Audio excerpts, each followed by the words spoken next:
Hello friends, welcome back to our channel. మానసిక సాంఘిక సామర్థ్యం దాని విస్తృత అర్థంలో ఆరోగ్యాన్ని ప్రోత్సహించడంలో ముఖ్యమైన పాత్ర పోషిస్తుంది.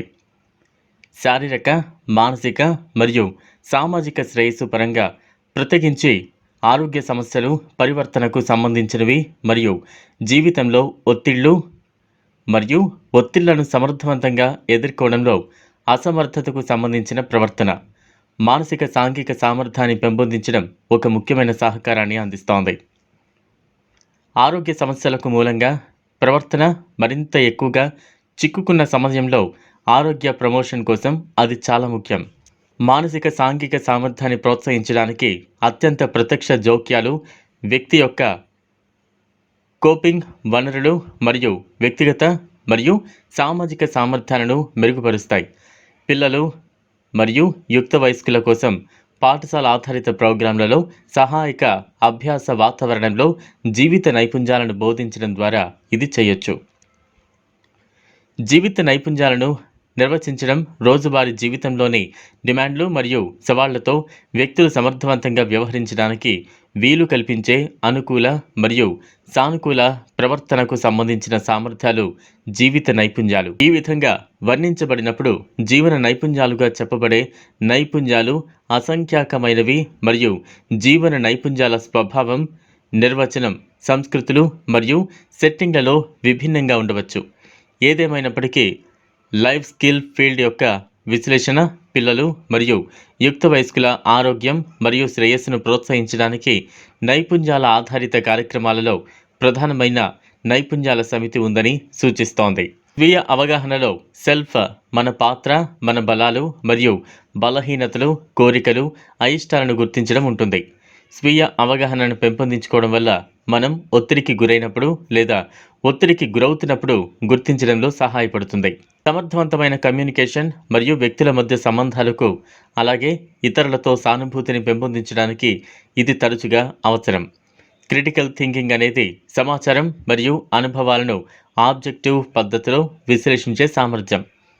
క్రిటికల్ థింకింగ్ అనేది విలువలు, తోటివారి ఒత్తిడి మరియు మీడియా వంటి వైఖరులు ప్రవర్తనను ప్రభావితం చేసే కారకాలను గుర్తించడంలో మరియు అంచనా వేయడంలో మాకు సహాయం చేయడం ద్వారా ఆరోగ్యానికి దోహదం చేస్తుంది. క్రియేటివ్ థింకింగ్ అనేది 4 భాగాల లక్షణం అయిన పనులను చూడటం లేదా చేయడం ఒక కొత్త మార్గం. పటిమ, వశ్యత, వాస్తవికత మరియు విశదీకరణ. మన జీవితానికి సంబంధించిన నిర్ణయాలతో నిర్మాణాత్మకంగా వ్యవహరించడానికి నిర్ణయం తీసుకోవడం మాకు సహాయపడుతుంది. ఇది ఆరోగ్యానికి పరిణామాలను కలిగిస్తుంది. విభిన్న ఎంపికల యొక్క ఆరోగ్యకరమైన అంచనాకు సంబంధించి వారి చర్యల గురించి చురుకుగా ఎలా నిర్ణయాలు తీసుకోవాలో మరియు ఈ విభిన్న నిర్ణయాలు ఎలాంటి ప్రభావాలను కలిగి ఉంటాయో ఇది ప్రజలకు నేర్పుతుంది. సమస్య పరిష్కారం మన జీవితంలోని సమస్యలను నిర్మాణాత్మకంగా ఎదుర్కోవడానికి సహాయపడుతుంది. పరిష్కరించబడని ముఖ్యమైన సమస్యలు మానసిక ఒత్తిడిని కలిగిస్తాయి మరియు దానితో పాటు శారీరక శ్రమకు దారితీస్తాయి. ఎఫెక్టివ్ కమ్యూనికేషన్ అంటే మనం మన సంస్కృతులు మరియు పరిస్థితులకు తగిన విధంగా మౌఖికంగా మరియు అశాబ్దికంగా వ్యక్తీకరించగలం. దీని అర్థం అభిప్రాయాలు మరియు కోరికలు, అవసరాలు మరియు భయాలను కూడా వ్యక్తపరచగలగడం మరియు అవసరమైన సహాయంలో సలహా మరియు సహాయం కోసం అడగగలగడం దీని అర్థం కావచ్చు. ఒత్తిడిని ఎదుర్కోవడం అంటే మన జీవితంలో ఒత్తిడికి మూలాలను గుర్తించడం. ఇది మనల్ని ఎలా ప్రభావితం చేస్తుందో గుర్తించడం, మన వాతావరణాన్ని లేదా జీవన శైలిని మార్చడం ద్వారా మరియు విశ్రాంతి తీసుకోవడం నేర్చుకోవడం ద్వారా మన ఒత్తిడి స్థాయిలను నియంత్రించడంలో మాకు సహాయపడే మార్గాల్లో పనిచేయడం. భావోద్వేగాలను ఎదుర్కోవడం అంటే మనలో మరియు ఇతరులలో భావోద్వేగాలను గుర్తించడం, భావోద్వేగాల ప్రవర్తనను ఎలా ప్రభావితం చేస్తాయో తెలుసుకోవడం మరియు భావోద్వేగాలకు తగిన విధంగా స్పందించగలగడం.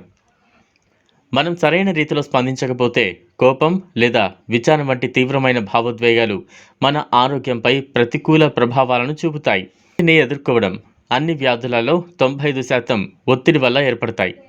నేను సరిపోను లేదా నాతో ఏదో తప్పు ఉంది వంటి తప్పుడు నమ్మకాలు 95% వరకు అన్ని అనారోగ్యం మరియు వ్యాధులకు కారణమవుతాయి.